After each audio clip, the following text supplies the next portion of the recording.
Hello प्यारे बच्चों, कैसे हो। आज मैं आप लोगों को मराठी सुलभ भारती इयत्ता 7वीं इस किताब में से 11वीं जो कविता है लेख, जिसकी कवयित्री है अस्मिता जोगदंड चांदनी। इनका जन्म हुआ है 1984 में और इन्होंने जो कविता संग्रह लिखे हुए हैं उनके नाम हैं अस्मिता, स्वाक्षरी, वेदनांचे भार, वलय, भूमी, माय मातीचं लिंपण, काट्यातून उडती पंख। इस कविता में से कवयित्री ने यह बताया है कि जब बेटी घर में रहती है, इधर से उधर हंसती है, खेलती है, बोलती है, तो घर घर लगता है। घर में प्रसन्नता आती है, सबको प्रसन्न लगता है। और जो बेटी की निरागसता होती है उसका सुंदर वर्णन इस कविता में कवयित्री ने किया हुआ है। तो प्यारे बच्चों, सबसे पहले मैं आप लोगों को कविता सुनाती हूँ।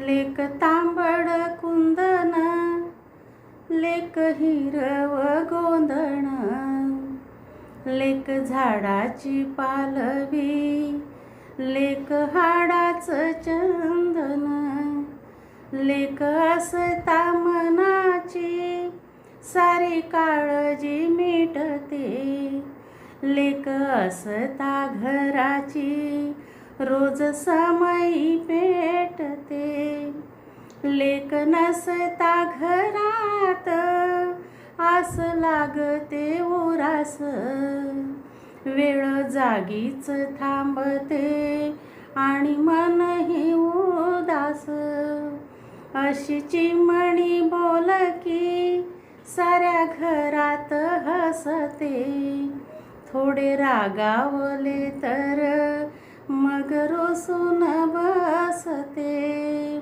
सारे जग ही रुसले तरी पर्वा करू नये, पण आपली पाकळी कधी कधी रुसू नये, फक्त लेकीला कळते अरे निसर्गाची भाषा, काळ्या रात्रीला लागते कशी सकाळची आशा। तो ये थी कविता। प्यारे बच्चों, जब बेटी घर में होती है तो माँ बाप को बहुत प्रसन्न लगता है। बेटी के बारे में कहा हुआ है कि बेटी जो है जब जन्म लेती है तो जन्म के साथ में वो सबके लिए खुशियाँ ले आती है। बेटी जो है ईश्वर ने दी हुई सौगात होती है। बेटी सुबह की पहली किरण होती है, बेटी तारों की शीतलता होती है, बेटी आंगन की चिड़िया होती है, बेटी त्याग और समर्पण की भावना सबको सिखाती है, बेटी नए नए रिश्ते बनाती है, जिस घर जाए वहाँ पर उजाला लाती है, बार बार याद आती है। और बेटी की कीमत तो उनको पूछो जिनके घर में बेटी नहीं होती है। ये जो है बेटी का महत्व और वो किस तरह से हमारे घर में जो है आनंद लाती है, खुशियाँ लाती है, कवयित्री ने इस कविता में से हमें बताया हुआ है। अब मैं कवयित्री की जो कविता है उसका भावार्थ मैं आप लोगों को सुनाती हूँ। लेक तांबड कुंदन, लेक हिरव गोंधण, लेक झाडाची पालवी, लेक हाडाचं चंदन। कवयित्री कह रही है कि मेरी बेटी, माझी मुलगी, मेरी बेटी, मेरी डॉटर, यह कीमती रत्न के समान है। तांबड़ कुंदन मतलब लाल रंग का होता है, तांबड़ मतलब लाल, कुंदन रत्न। मेरी बेटी जो है वह कीमती रत्न के समान है। लेक हिरव गोंधण, और वह हमेशा लखलख करने वाली, चमकने वाली, हमेशा हृदय पर रहने वाली, कभी उसकी जो याद है नहीं मिटती। जैसे गोंदण कहा गया है, गोंदण मतलब टैटू, एक बार टैटू निकालते तो रहता है वैसे के वैसे रहता है, वैसे ही बेटी जो है टैटू के समान है, वो मन में ही रहती है। उसको हम कभी भूल नहीं सकते, उसको कभी हम भुला नहीं सकते। ऐसी मेरी बेटी जो है हिरवं गोंधण हरा गोंधण है, लेक झाडाची पालवी लेक हाडाचं चंदन। और जब पेड़ को नई नई जो पत्तियां आती है बड़ी कोमल नाजुक होती है, उन कोमल पत्तियों की तरह मेरी बेटी है।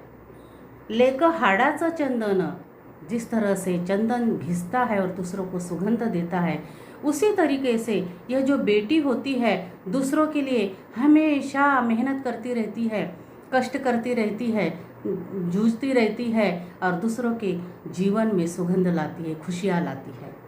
लेक असता मनाची सारी काळजी मिटते। जब मेरी बेटी जो है हमेशा मेरे मन में रहती है, मेरी बेटी हमेशा मेरे मन में रहती है, और जब वो मेरे मन में हमेशा रहती है तब मेरी सारी चिंताएं जो है दूर हो जाती है। लेक असता घराची रोज समई पेटते। जिस तरह से समई जो है स्टैंड वाला दीपक ऊंचा जो रहता है उसको कहते हैं समई। तो जब घर में ये दीपक जलता है, दूसरों को प्रकाश देता है, तो उस समय की तरह ही, उस दीपक के तरह ही मेरी बेटी है जो दूसरों को जो है घर में सबको उजाला देने का, प्रकाश देने का और दूसरों के लिए हमेशा जलते रहने का, है ना, मंद मंद प्रकाश देते रहने का, जलते रहने का, सारे घर में प्रकाश वो फैलाती है। ऐसी मेरी बेटी है। लेकिन नसता घरात असं लागते उरास। जब बेटी घर में नहीं होती है तो बड़ा उदास सा लगता है और उसकी आस लगी रहती है। वेळ जागीच थांबते आणि मनही उदास, और उसके बिना मेरा मन नहीं लगता, उसके बिना मेरा समय जो है नहीं कटता है। उसका रहना मेरे लिए बहुत महत्वपूर्ण है, नहीं तो मैं हमेशा उसके बिना उदास रहती हूँ, निराश रहती हूँ, नाराज रहती हूँ। अशी चिमणी बोल की साऱ्या घरात हसते, थोडे रागावले तर मग रुसून बसते। चू करने वाली चिड़िया जैसी मेरी ये बेटी जो है सारे घर में हंसती खेलती रहती है, बोलती रहती है, और यदि उसको कभी गुस्सा किया उसके ऊपर तो बड़ा रूठ जाती है, नाराज हो जाती है। सारे जग ही रुसले तरी परवा करू नये, पण आपली पाकळी कधी कधी रुसू नये। सारा जग हमसे नाराज हो जाए तो भी चलेगा, लेकिन मेरी बेटी जो है पिटल की तरह, पाकड़ी पंखुड़ी की तरह मेरी नाजुक कोमल बेटी जो है वह हमेशा खुश रहनी चाहिए, उसने कभी रूठना नहीं चाहिए, ऐसे मुझे लगता है। फक्त लेकीला कळते अरे निसर्गाची भाषा, काळ्या रात्रीला लागते कशी सकाळची आशा। बेटी जो होती है उसको ही नेचर, निसर्ग मतलब नेचर की जो स्वभाव है वो समझता है। जिस तरह से अंधेरे के बाद में उजाला आता है, प्रकाश आता है, रात के बाद में नाइट के बाद में मॉर्निंग आती है, सुबह आती है, उसी तरीके से मेरी जो बेटी है वह आशादायी है, वह मॉर्निंग की तरह आशादायी है और जीवनदायी है, दूसरों को प्रकाश देने वाली है। इस तरह से कवयित्री ने इस कविता में से अपने बेटी के बारे में यह कहा है कि अपना घर जो होता है बेटी की वजह से हंसता हुआ मिलता है, प्रसन्न मिलता है। बेटी जो है खेलती रहती है, बोलती रहती है तो घर घर लगता है, उसके रहने से घर को घर कहलाते हैं। और इस तरह से कवयित्री ने निरागस जो बेटी का वर्णन है, निरागस स्वभाव का वर्णन इस कविता में से किया हुआ है। तो प्यारे बच्चों, मैं समझती हूँ कि आप लोगों के ध्यान में आया होगा। ओके बेटा, बाय।